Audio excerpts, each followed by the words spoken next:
नमस्कार विद्यार्थियों, मैं प्रभात कुमार और आप देख रहे हैं प्रभात स्टडी सेंटर। आज हम कक्षा 10वीं के महत्वपूर्ण क्वेश्चन लेंगे जो ऑब्जेक्टिव टाइप का है। 30 क्वेश्चन पर डिस्कस करेंगे और देखेंगे और इसे आसान और रोचक तरीके से समझेंगे। आप अगर चैनल पर नए हैं तो इसे सब्सक्राइब करना जरूर करें और बेल बटन को दबाना ना भूलें ताकि आपके पास हमारी लेटेस्ट वीडियो का इन्फॉर्मेशन पहुंचे। आइए देखते हैं क्वेश्चन। पहला क्वेश्चन है 96 का अभाज्य गुणनखंड करना। आइए 96 का अभाज्य गुणनखंड करते हैं। अभाज्य गुणनखंड यानी अभाज्य संख्याओं से भाग लगाना। जैसे 96 है, इसको लिखिए आप 96 को दीजिए 2 से भाग लगाएंगे 48, 2 से लगाएंगे 24, 2 से लगाएंगे 12, 2 से लगाएंगे 6, 2 से लगाएंगे 3। देखते हैं। अब आप देखिए इसमें सबको गुना में लिखना है। जैसे में आप लिख सकते हैं 2 गुना 2, 1 2 3 4 5 है, 2 गुना 2 गुना 2 गुना 2 गुना 2, 5 हो गया गुना 3। अब आप इसको लिख सकते हैं कितना है, 2 की संख्या 5 है, ये 2 पर पावर 5 गुना 3। आप इसको लिखिए, इसका आंसर हो गया 2 पर पावर 5 गुना 3। चलिए नेक्स्ट क्वेश्चन देखते हैं। 26 और 91 का एचसीएफ निकालना है। 26 और 91 का एचसीएफ निकालने के लिए 26 का अभाज्य गुणनखंड कीजिएगा। 26 का अभाज्य गुणनखंड करेंगे तो हो जाएगा 2 गुना 13। आप उसी तरह 91 का अभाज्य गुणनखंड कीजिएगा तो 7 गुना 13। एचसीएफ निकालने के लिए क्या होता है कि इसमें जो कॉमन आता है, कॉमन संख्या यानी जो दोनों में मिलने वाली संख्या उसको एचसीएफ बोलेंगे। तो आपका इसमें दोनों मिलने वाली संख्या क्या है, तो 13 है, इसका एचसीएफ हो जाएगा 13। आप उसी तरह से आपसे क्वेश्चन नेक्स्ट क्वेश्चन पूछा गया है 6 और 20 का एलसीएम निकालिए। तो 6 का अभाज्य गुणनखंड कीजिएगा 2 गुना 3 हो गया। आप 20 का अभाज्य गुणनखंड कीजिएगा 2 गुना 5। तो आप जब एलसीएम निकालिए जो मिलने वाली संख्या है उसको एक बार लिखेंगे। जैसे आपका 2 हो गया, ये मिलने वाली संख्या तो ये 1 लिखा गया। फिर यहाँ पे 2 है, उसको लिखिए, 3 को लिखिए और 5 को लिखिए, सबको गुणा कर दीजिए। तो 2 4 4 12 12 5 60, इसका एलसीएम हो गया 60। चलिए चौथा नंबर क्वेश्चन देखते हैं। एचसीएफ दिया है 6 और 20 दिया है। 6 और 20 का एचसीएफ आपको 2 दिया है, एलसीएम निकालना है। तो देखते हैं इसको। आप इसको लिख सकते हैं पहली संख्या गुना दूसरी संख्या बराबर एलसीएम गुना एचसीएफ। यानी आपको जो दिया हुआ पहली संख्या इसमें हो गया 6 और दूसरी संख्या 20। 6 गुना 20 बराबर एलसीएम आपको क्या दिया है, एलसीएम निकालना है। तो एलसीएम लिख लीजिए यहाँ पे, एलसीएम गुना एचसीएफ आपको 2 दिया है, तो जो गुना में उसको इधर भेज दीजिए। तो 6 गुना 20 बटे 2 बराबर एलसीएम। आप 2 से इसको घटा दीजिए 10 बार में। एलसीएम बराबर क्या हो गया आपका 6 गुना 10 करेंगे यानी 60। तो इसका आंसर हो जाएगा 60। अब आप देखते हैं नेक्स्ट क्वेश्चन यानी 5वां नंबर क्वेश्चन देखेंगे। दिया है y बराबर px का ग्राफ दिया गया है। तो px बहुपद px के शून्यकों की संख्या, यानी जब px के शून्यकों की संख्या पूछा गया है यानी आपको देखना है कि x अक्ष पर कितना बार प्रतिच्छेद किया गया, यानी कितना बार उसे काटा गया है। तो यहाँ पे एक फिगर दिया हुआ देखिए आप, x अक्ष पर एक बार काटा है, यहाँ पे एक, यहाँ पे काटा 2 और एक यहाँ पे काटा गया है 3।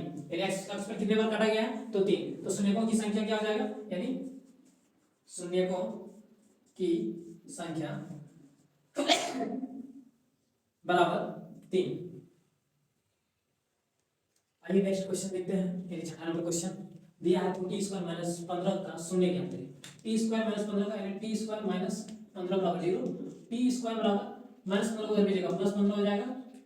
टी बराबर रूट 115। तो जब रूट 115 है तो हमेशा आप लोग जानते हैं कि रूट हमेशा प्लस और माइनस दोनों में होता है, इसलिए इसका शून्य बराबर हो जाएगा। एक बार माइनस रूट 15 लिखिएगा और एक बार प्लस में रूट 15 रहेगा।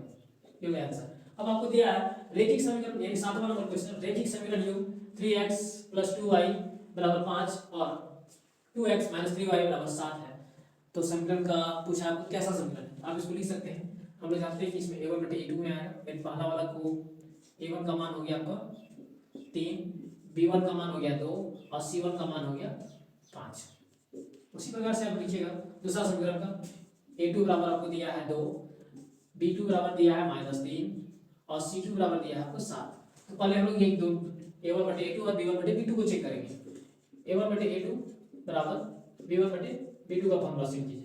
इसमें आप लिखिएगा 3 बटे 2 बराबर 2 बटे -3। दोनों बराबर है, अगर दोनों बराबर नहीं है तो इसको काट देंगे और जब ये कट गया तो इसको लिखेंगे संगत है।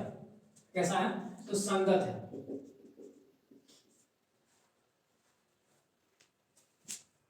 चलिए 8वां नंबर का क्वेश्चन देखते हैं। समीकरण योग x प्लस 2y माइनस 8 बराबर 0 और 2x प्लस 4y बराबर 16 के कितने हल हो सकते हैं, कितने हल पूछा है।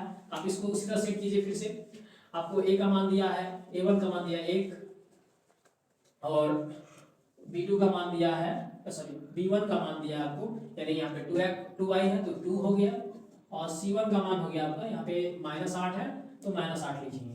उसी प्रकार a2 निकालना है, b2 लिखना है और c2 को लिखना है। तो a2 का मान दिया है 2 लिखिए, b2 का मान दिया है 4 लिखिए और c2 का मान दिया है 16 दिया है, तो बराबर के उधर यहाँ पे माइनस ले आया है तो इधर भी इसको लाइएगा तो माइनस हो जाएगी, ये भी -16 होगा।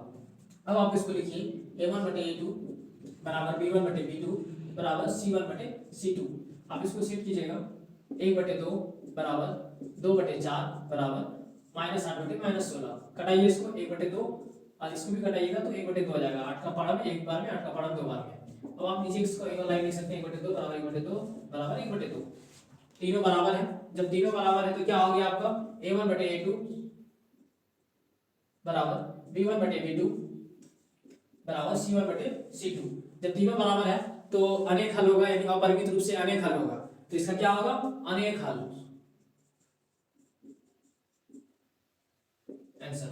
अब आपको दिया है द्विघात समीकरण ax² + bx + c बराबर 0 का विविक्तर ज्ञात करें। विविक्त करेंगे d निकालना, d का फार्मूला होता है d बराबर b² - 4ac, ये फार्मूला होता है सर। अब चलिए 10वां नंबर क्वेश्चन, द्विघात समीकरण 2x² - 7x + 3 बराबर 0, यानी आपको यहाँ पे दिया है एक समीकरण, उससे आपको विविध करेंगे d निकालना है। इसको लिखिए 2x² - 7x + 3 बराबर 0, आपको निकालना है, विविध करेंगे d बराबर b² - 4ac। तो b आपका यहाँ पे दिया हुआ है, यानी b का मान हो गया -7 का स्क्वायर -4 गुना a का मान यहाँ दिया हुआ है 2 और c का मान आपको दिया है यहाँ पे 3, यानी 7 का स्क्वायर है, 7 गुना 7 करेंगे तो 49 होगा, माइनस गुना माइनस प्लस। आप यहाँ माइनस लिखिए, 3 गुना 6, 6 चौक 24, इसका आ गया घटाइएगा 25, तो इसका आंसर हो गया 25। आप इसको आंसर लिखिएगा क्या, 10 नंबर का आंसर आ गया आपका 25। आपको बोला है विज्ञान मंडल प्रथम पद ए तथा सामांतर डी वाला एक एपी का nवां पद क्या होगा। आपको क्या क्या दिया है, प्रथम पद ए दे दिया है, ठीक है, प्रथम पद दिया हुआ आपको ए, सामांतर आपको दिया हुआ है डी और nवां पद बोला है निकालने। तो इसका फॉर्मूला क्या होता है nवां पद निकालने के लिए, a बराबर a plus n minus 1 into D, ये फॉर्मूला होता है, इसी को आपको लिखना है a plus n minus 1 into D. आइए अगला क्वेश्चन यानी 12 नंबर क्वेश्चन देखते हैं, जो हमारा एपी से है। एपी 3, 8, 13, 18 का कौन सा पद 78 होगा। कौन सा पद बोला है, यानी आपको an का मान दिया हुआ है 78, an बराबर आपको दिया हुआ है 78, आपको a का मान दिया हुआ है 3, आपको d निकालना है, यानी 13 माइनस 8 कर सकते हैं जिसमें आएगा 5, उसी तरह 8 माइनस 3 करके देखिएगा आ गया 5, यानी d का मान क्या आ गया आपके पास 5। अब आपको an का फॉर्मूला पे सेट करना है, an बराबर a plus n minus 1 into D, ये फॉर्मूला सेट कीजिएगा। आपको दिया है कौन सा पद निकालना है, यानी 78 दिया आपको, टोटल 78 आपको दिया है an का मान, ठीक है। आपको a का मान दिया हुआ है 3 प्लस n का मान पता नहीं है, n का मान आपको निकालना है, d का मान दिया है 5। अब आप प्लस में है उधर, इसको इधर लाइएगा तो घट जाएगा, -3 हो जाएगा।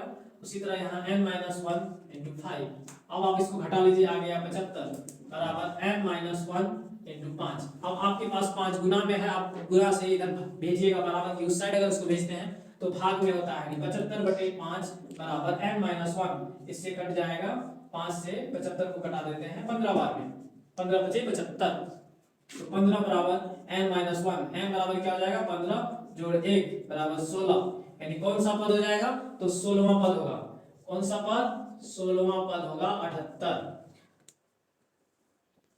आइए अगला क्वेश्चन यानी 13 नंबर देखते हैं। 6 के प्रथम 5 गुणजों का योग, 6 यानी छक्का पहाड़ा तो जानते होंगे आप लोग, गुणज मतलब उसका पहाड़ा लिखना, यानी छक्का लिखिए 6, 12, 18,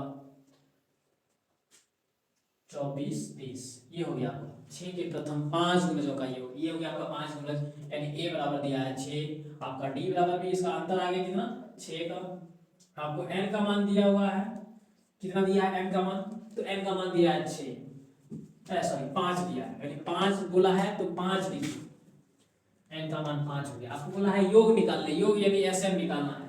sm बराबर क्या होता है formula, n/2 * 2a + m - 1 * d, ये होता है इसका फॉर्मूला। m का मान आपको दिया है 5, प्रथम 5 गुणज बोला है, यानी 5 बोला गया है n का मान, 5/2 गुना 2, a का मान है आपका 6 प्लस m माइनस n का मान आपका है 5, 5 - 1 * 6, 5/2 इंटू 6 × 12 जोड़ 4 × 6, 5/2 12 जोड़ 24, 5/2 गुना 36, 12 और 24 को जोड़ेंगे तो 36, 2 से आप इसको घटा दीजिए 18 बार में, 18 गुना 5 करें कितना हो गया, 18 पंचे 90, यानी इसका एसएम का मान कितना आ गया, तो 90 आ गया आपका। चलो चलिए 14वां नंबर क्वेश्चन देखते हैं, वो भी एपी से है आपका। 5 7 9 11 का कौन सा पद 27 होगा, यानी आपको कौन सा पद दिया है, यानी आपको एम दिया हुआ है, क्या दिया है, एम दिया, एम बराबर आपको 27 दिया हुआ है। एपी में आपको दिया है 5 7 दिया है, यानी पहला पद क्या दिया है 5, यानी ए का मान दिया हुआ है आपको 5। आपको डी निकालना है, डी निकालने के लिए क्या करेंगे, तो a2 - a1 करते हैं, 7 में 5 को घटाएंगे तो कितना आ जाएगा, 7 में 5 को घटा देते हैं कितना आता है 2, यानी डी का मान आपका हो गया 2।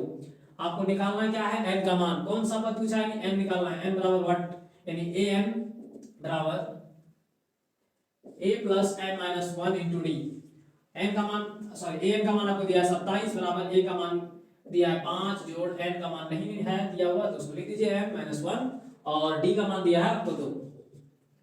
अब प्लस 5 को इधर भेजिएगा, 27 माइनस 5 बराबर n माइनस 1 इंटू 2, अब दोनों को घटा दीजिए, आ गया आपका 22 बराबर n माइनस 1 इंटू 2।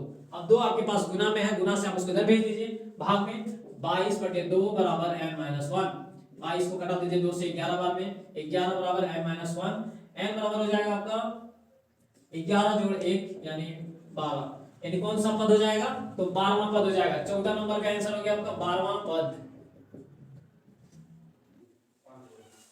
आइए देखते हैं 15 नंबर का क्वेश्चन। सभी समबाहु त्रिभुज होते हैं, समबाहु त्रिभुज होते हैं, समरूप होते हैं, समरूप यानी देखने में एक जैसा दिखता है, छोटा हो या बड़ा, लेकिन दिखने में एक जैसा यानी वो समरूप हो गया। और सर्वांगसम यानी दोनों की सारी भुजाएं या आपस में बराबर होना चाहिए, वो सर्वांगसम कहते हैं। जैसे में आप ये देखिए, ये एक समबाहु त्रिभुज है, यानी ये और ये बराबर है, उसी प्रकार से आप ये देखिए, ये भी आपका एक समबाहु त्रिभुज है, दोनों देखने में एक जैसा है लेकिन बराबर नहीं है, इसलिए इसको समरूप लिखेंगे, क्या हो जाएगा, समरूप। चलिए अब देखते हैं 16वां नंबर का क्वेश्चन।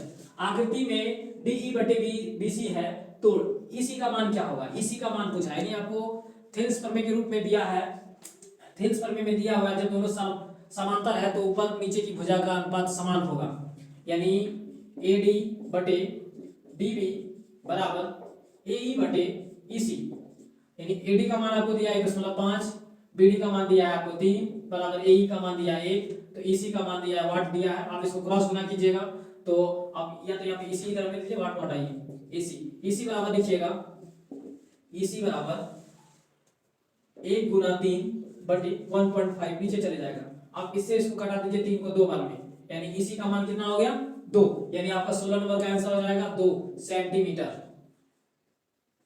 आपको पूछा है बिंदु -17 नंबर क्वेश्चन, बिंदु -6 और 10 का कोटि क्या है। कोटि, सबसे पहली बात कि हम भुज और कोटि को समझते हैं निर्देशांक ज्योमेट्री में। भुज यानी अपनी भुजा यानी क्षैतिज जो होती है उसको भुज बोलते हैं, यानी x अक्ष को भुज बोलते हैं, और कोटि y अक्ष को जो ऊर्ध्वाधर होती है, यानी तो इसमें आप देखिएगा तो x और y दिया रहता है, आपको 2 मान दिया रहता है, यानी y वाले मान को लिखेंगे, कोटि उसी को कहते हैं, यानी y का मान क्या दिया है आपको 10, तो यहाँ पे कोटि बराबर कितना हो जाएगा 10।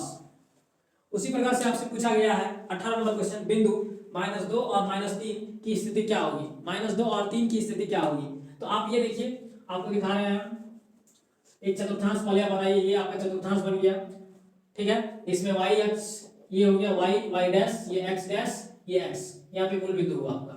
आप जब देखते हैं 0 यानी मूल बिंदु से बाईं तरफ हम लोग दाईं तरफ बढ़ते हैं तो प्लस होता है, ऊपर की ओर बढ़ते हैं तो प्लस होता है, और जब हम लोग मूल बिंदु से बाईं तरफ बढ़ेंगे तो माइनस होगा, और मूल बिंदु से हम लोग नीचे की ओर आएंगे तो माइनस होगा। तो आपको दिया गया है यहाँ पे क्वेश्चन में कि दोनों बिंदुएं जो है वो माइनस में है, यानी माइनस में कौन सा चतुर्थांश में है, तो ये तीसरा चतुर्थांश है, ये पहला चतुर्थांश हो गया, ये दूसरा हो गया, ये तीसरा, ये चौथा चतुर्थांश। तो आपका आंसर क्या आ गया, तीसरा चतुर्थांश, यानी लिखेंगे तृतीय चतुर्थांश।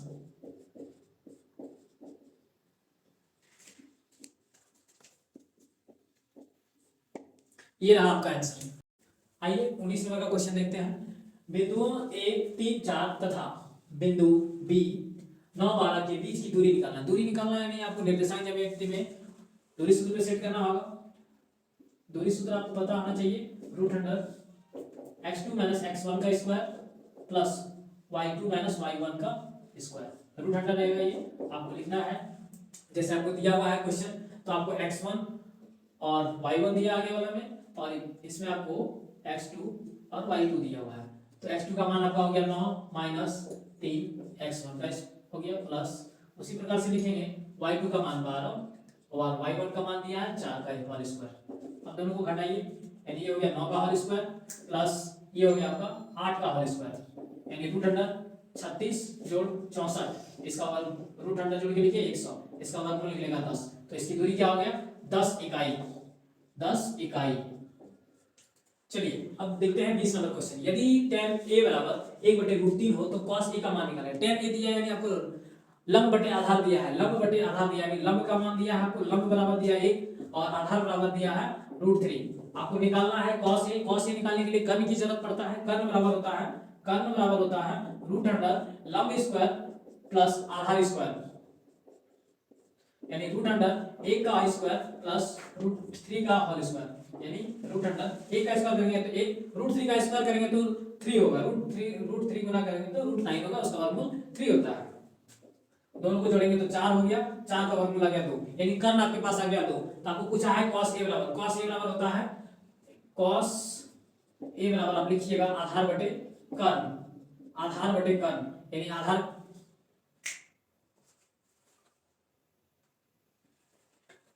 आधार बटे कर्ण, यानी आपके पास आधार क्या दिया हुआ है, आधार आपको दिया है √3, यानी √3 बटे कर्ण का वैल्यू क्या दिया है आपको, हम निकालेंगे हम लोग 2, यानी 2, इसका आंसर हो जाएगा √3 बटे 2।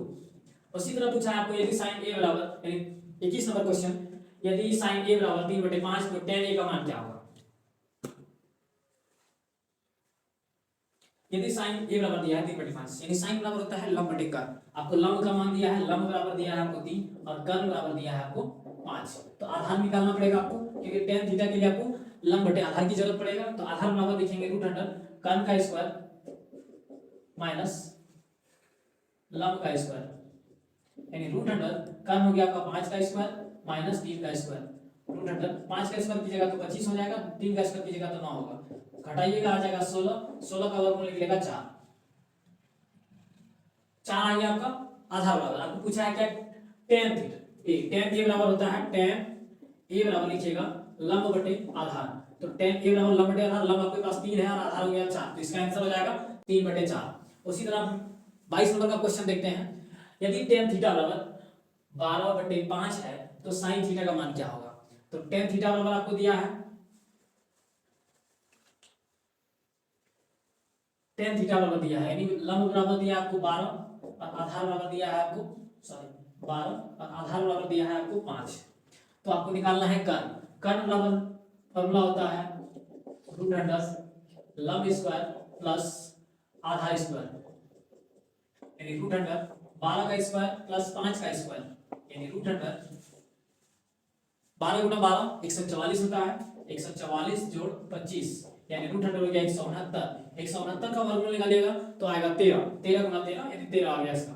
आपको जब 13 आ गया तो sin थीटा बराबर क्या होता है, sin थीटा बराबर होता है लंब बटे कर्ण, लंब आपको दिया है कितना, तो 12 और कर्ण आपके पास कितना आ गया 13, तो इसका आंसर हो जाएगा, यानी 22 नंबर का आंसर हो जाएगा आपका 12/13।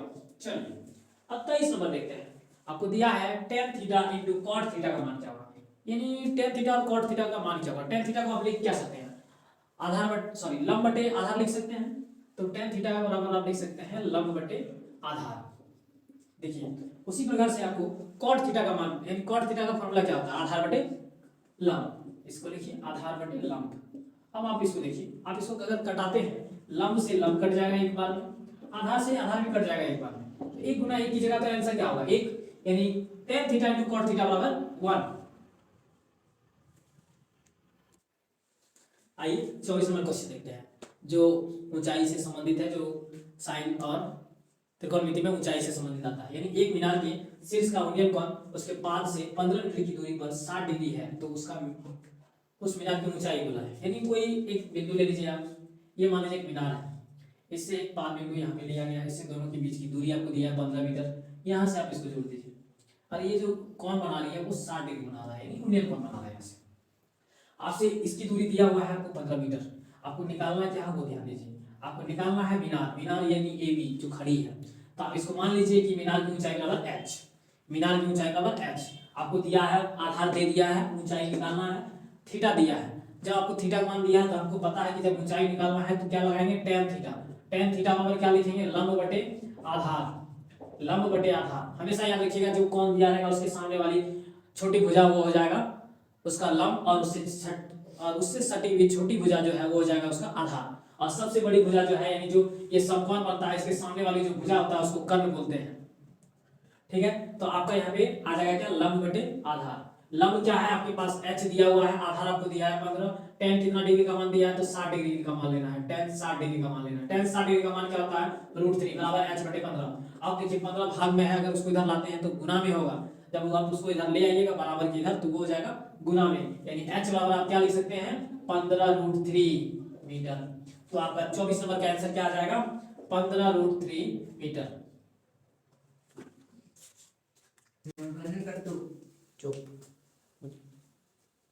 चलिए देखते हैं 25 नंबर नेक्स्ट क्वेश्चन। एक वृत्त की कितनी स्पर्श रेखाएं हो सकती है? तो एक वृत्त पर आप अनंत स्पर्श रेखाएं खींच सकते हैं। जैसे एक वृत्त, इसको स्पर्श रेखाएं मतलब एक बिंदु से टच करके जाने वाली रेखा होती है, तो इस प्रकार से आप अनंत रेखाएं खींच सकती हैं। तो इसका हो जाएगा आंसर अनेक या अनंत, जो लिख सकते हैं आप। 26 नंबर है आपका 10 सेंटीमीटर त्रिज्या वाले वृत्त की दो समांतर रेखाओं के बीच की दूरी कितनी होगी? दो समांतर रेखा यानी एक वृत्त खींचिए, ठीक है, इसके ऊपर जो स्पर्श रेखा है समांतर हो जाएगी, यानी एक ये ऊपर गया और उसके एक नीचे आया, तो इसके बीच की दूरी क्या होगी? ये मान लीजिए केंद्र यहाँ से आपको त्रिज्या दिया 10 सेंटीमीटर, उसी प्रकार से 10 सेंटीमीटर आपका इधर भी है, तो कितना हो गया टोटल दूरी? तो 20 सेंटीमीटर हो गया, तो इसका आंसर हो जाएगा आपका 20 सेमी। आइए 27 नंबर देखते हैं। यदि आकृति में यदि कोण OPA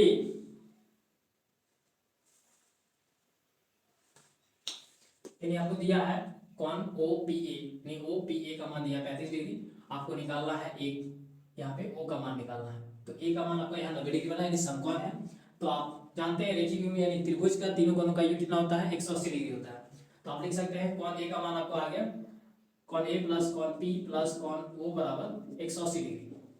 ठीक है, तो आपको A का मान हो गया 90 डिग्री प्लस P का मान आपका 35 डिग्री है प्लस कोण O बराबर 180 डिग्री। तो कोण O बराबर 180 माइनस दोनों को जोड़िए 125 डिग्री, आप इसको घटा दीजिए, इसमें आ जाएगा 55 डिग्री। तो 27 नंबर का आंसर हो गया 55 डिग्री। आप देखते हैं 28 नंबर का क्वेश्चन। 90 डिग्री केंद्रीय कोण और r त्रिज्या वाले त्रिज्यखंड का क्षेत्रफल क्या होगा? त्रिज्यखंड का क्षेत्रफल का सूत्र होता है थीटा बटे 360 पाई r स्क्वायर, यानी थीटा बटे 360 पाई r स्क्वायर। आपको थीटा का मान दिया है 90 डिग्री, यानी 90 बटे 360 पाई r स्क्वायर। आप इस चीज को करा दीजिए 4 बार में, यानी पाई r स्क्वायर बटे 4, यानी 28 नंबर का आंसर हो जाएगा पाई r स्क्वायर बटे 4।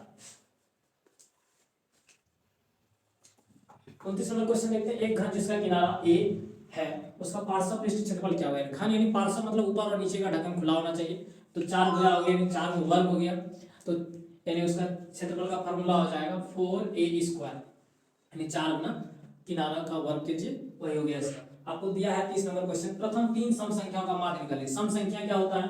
इसमें 2 से पूरा पूरी भाग लेगा सम संख्या, यानी 2 4 6। आपको 3 का बोला है, 2 4 और 6 को जोड़ दीजिए बटे टोटल जितना संख्या है उसको गिनती करके लिख दीजिए नीचे। अब आप इसको जोड़िए 12 बटे 3, इसे घटा दीजिए 4, यानी इसका आंसर हो जाएगा 4।